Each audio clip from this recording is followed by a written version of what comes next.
এটি একটি ফ্যাশন হাউজের নিজস্ব কারখানা। বাছাইকৃত উন্নতমানের কাপড় কাটা থেকে শুরু করে বুনন ও প্যাকেজিং পর্যন্ত সব কাজই সুনিপুণভাবে করছেন কারিগররা।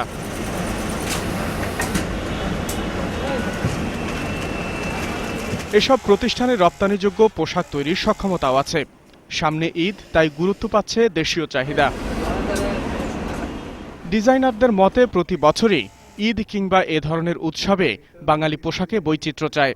অনেকের মনে হতে পারে যে অনেক ফ্যাশন হাউস হয়ে গেছে, বাট আমার মনে হয় চাহিদা অনুযায়ী এখনো ফ্যাশন হাউস কম। সবসময় কাস্টমারকে নিশ্চিত করি কোয়ালিটির দিক থেকে, তার কারণ আমরা প্রথমত কোয়ালিটির সঙ্গে কোনো কম্প্রোমাইজ করি না।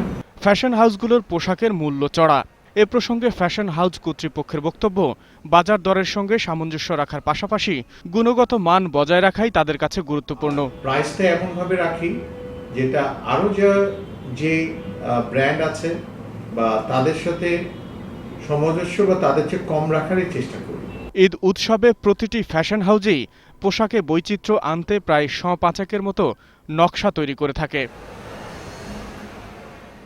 আকবর হোসেন সুমন, ২১ টেলিভিশন, ঢাকা।